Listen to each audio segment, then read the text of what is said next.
How's it going? Today I thought it'd be fun to do a quick analysis video on the Frostpunk 2 trailer. I've been waiting for this game for years, absolutely love Frostpunk 1 and super excited to see gameplay for number 2. Now I've watched this trailer a couple of times, there's a few things I've picked out that I think are interesting, but first of all let's take a quick look and just look at the scale of the city. It's huge. I can't wait to be building like huge cities. That's going to be super fun.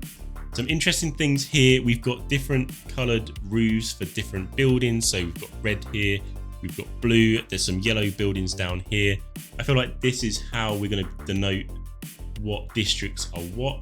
We will get into that a little bit later on because the building mechanics seem very different to number 1. The other thing to point out here is we've kind of got like power lines. So we have these like raised up structures with like, I guess, energy going through them. I don't know if that's heat, I don't know if that's electricity, but it indicates that we'll have to be on top of energy management. So you can see here we've got like the energy moving around the city. So maybe different districts need different power requirements, so we'll have to be managing power and how it is directed around the city using paths and like the overhead energy structures, I guess we'll call them. And we've got the generator in the middle. It looks much warmer than Frostpunk 1, so I guess that's a good thing. Now moving on to the actual gameplay section, we're going to quickly pause it here just so we can take a quick look at the UI. First of all, it looks amazing, very slick. I love what they've done with it. In the top left, we have weeks and days. So here, the city is on week 242, which is a long time. Frostpunk 1, we only had days. So we could be building like into like going into years and years and years, which would be very cool. Then we've got like a currency system and then people. Now, this people stat or resource or whatever you want to call it, or I'm not 100% sure what it was. First of all, I thought it was population, but then we've got a population number up here as well, so not entirely sure. However, what this does mean is the population is much bigger than we are used to in Frostpunk 1. I think the most I ever had in Frostpunk was like 600. Here we'll be going into thousands. That makes sense because the cities are much bigger. Then moving along, we've got some, I feel like these are consumable resources. So you've got what looks like food rations there, then raw food. So that's pretty standard from Frostpunk 1. And then we've got 3 new resources. I think one of these is housing. So maybe people are coming to the city and we need to give them housing, but it's now tracked up here instead of doing like single housing. And then here, possibly building materials. We had wood and steel in the previous game, but maybe it's all been put into one and these are just now general building materials. To me, that looks like a little hammer and a piece of wood. So that's why I'm thinking building materials. And then I'm really not sure what this one is. My initial thought was it looks like a coffin. So maybe we have to be building coffins and stuff. So not sure. That is just a shot in the dark. If I'm right with that, then that I don't know, that deserves a pat on the back to me, but I think I'm wrong there, so don't worry about it. Next up, we have different types of resources that I feel like are important. So we've got coal, which is from Frostpunk 1, the main source of energy. However, in Frostpunk 2, I don't think that's going to be the case. The main source of energy, I feel like, is going to be oil, because that was alluded to in the announcement trailer. Everything was to do with oil, and you can see we've got the oil barrel icon there. So that's going to be the most valuable resource in my book. So in the middle, we've got a different icon, and I have no idea what this is. I think it could be like natural gas. That would be pretty cool.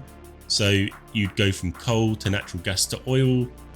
That's just, again, speculation. I have no idea really what it is, but that's just my That's just my idea.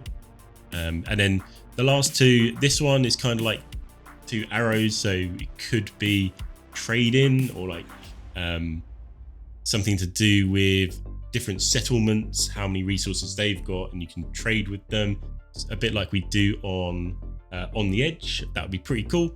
And then the next one is the hunters symbol. So again, I don't know why it's in this section here, but it might tell you how many hunters you've got available to send out during the night to go and hunt food. And then another interesting thing along the top here, we've got the temperature and the type of weather. So at the moment it says calm weather, but that indicates we can have different types of weather. So calm weather, storms, rain, thunder, lightning, all of that good stuff. And the different types of weather could in fact change how the city reacts and require different resources. So that's pretty cool. Below that, we've got the indicators of how many people are experiencing things. So the first one is squalor, and I know that because we have a little thing in a minute that shows us that this is squalor. Then we've got like the food bowl, so this is hungry people. We've got sick people, we've got cold people. A lot of people are cold and sick in this city, so that needs to be sorted. And then we've got prisoners. So those are the 5 I guess metrics that we'll be trying to reduce to keep our city on track. And looking down at the bottom, we've got like the building menu up. So we'll start from the left. We've got logistics, extraction, industrial, food, and housing. So logistics, I racked my brains to try and think what this could be. And because our city is so huge and we're going to have different districts, it may be that you need to move like resources around to different districts, and you could use logistics to do that.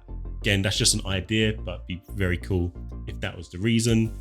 Extraction, that is quite self-explanatory. So extracting coal, extracting oil, possibly natural gas. If that is natural gas, that'd be cool. And then industrial, this is, I feel like we're going to be actually building stuff, like taking that raw material and making it into like usable material to actually build the buildings. So that's again just an idea. Then the next 2 are very self-explanatory. Food, where we'll be taking food. So I think some areas of the map will be more fertile than others, so you want to be planning where you'll put your food district to get the most out of the ground. And then housing, this again, I feel like this is going to be really important where you place it, because if I quickly run it forward, you can actually see placement of buildings. So here they are doing high-rise housing, which indicates different levels of housing. So high-rise will be able to hold more people. I feel like that is kind of like an upgraded version. You know, we're pretty far along in this city, so maybe we'll be starting with like tents. Maybe not tents. We're past Frostpunk 1, you know. So maybe just like starting with low capacity housing and then moving on to high-rise buildings with lots of people living in them. This is where it says squalor. So this industrial smog stat, I think, applies to each tile that we're building on. So that's pretty cool. And then the squalor is, I guess, how depraved of resources and food and stuff, and just general conditions of the houses. So again, like I said, different areas of the city may affect this squalor rating in different ways. So if you are next to a really like polluting mine or something, then there will be more smog, and that would be, I guess, would cause more people to get sick and make it just a generally bad place to live. I can't get my words out. Anyway, if we look here, we've got like hexagonal tiles, so we are like painting districts onto the ground, and then the districts will pop up from there. Do these districts upgrade? Not too sure. It'd be cool if they did. But another interesting thing here is that there's little icons on each of the tiles. So this little blue one here is very small. I don't know if you can see it, but that looks like the same icon as the food rations here. So maybe you put a food district on that one to give you more food resources, and then this one here, this black grey sort of icon, that looks like the squalor icon. So maybe there is more smog in that area that you don't want housing to be in. So I think this is a very big change to Frostpunk 1. We'll see how it goes. I am excited for change. I like change. I'm one of those weird people that like change. So we'll see how it is. Now we've got on to like decisions. These are like very similar to what we had in the past. Some really nice shots, and the graphics look really cool. And then obviously you got the generator. That's very, very nice. So we are now moving on to like people demanding stuff. So housing here, we've got people demanding food. And then again, this, if we run that back, this one is interesting. So that's, oh, I can't get it. Here we go. No, here we go. Experimental treatment. So back in Frostpunk 1, we had radical treatment. This one looks like we're going the next level. We're going to be doing experiments. If you want to pass that law, I guess. But it just indicates that everything is going to be like raised to the next level in Frostpunk 2. So morally, it's going to be even harder, I think. And I know a lot of people saying they've got anxiety just watching the trailer. I can see why. So that's going to be very, very interesting. Like I said before, the cities just look really cool in scale, and I can't wait to be building massive cities. Each of these cities here, actually, so you can see the energy going around these ones. This is orange, then this one's red, so maybe we can like change what type of energy is going into our city to help different districts out. That's pretty cool. Here I'm covering it up a little bit, but we have like people demanding stuff. So at the top here we've got technocrats, and it says 25% of the city. So I feel like there's going to be different like factions, I guess, of people, and they'll be demanding different stuff, and it's going to be a case of like balancing their requirements and their demands with what the other factions are doing. And there's going to be tensions between these, right? Definitely going to be tensions. So again, another interesting mechanic there, just to try and keep people try and keep everyone happy. And then another thing here, which again I find really interesting, this is how laws are going to be passed. So back in Frostpunk 1, we could just go into the law tree, pick a law, sign it, and that is it. Now it looks like we're going to have a council or a government, and the people of the city are going to have a say in what laws get passed. And this one, we've got equal pay, and well, there's a bar here, so you can see there's 40 people for it, 49 against it. So this will give you an idea if like it's likely to pass or not. So 11 undecided. I feel like there could be ways of persuading people to vote one way or another.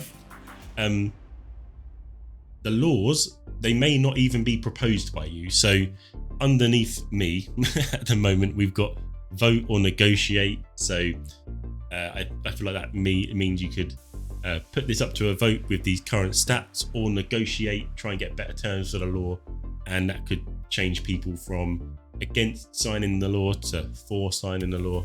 So again, that's a very, very interesting mechanic, and I feel like this could be like a very traumatic way of trying to like get something passed through and it not working. So when you're deciding on laws in Frostpunk 1, then it's how you're gonna it's like an instant reaction, right? But this one, it's like you're gonna have to put a law up for debate, and then it's into the power of the people, right? So it's not guaranteed to pass, which could cause some issues, but we'll see about that. Again, the cities just look incredible, and of course the city must not fall. So thank you so much for watching. Frostpunk 2 is coming out well in 2024. I don't have a date for it just yet, but hopefully you found this analysis quite interesting. So yeah, thanks for watching. Stay safe, have fun. I'll see you on the next one.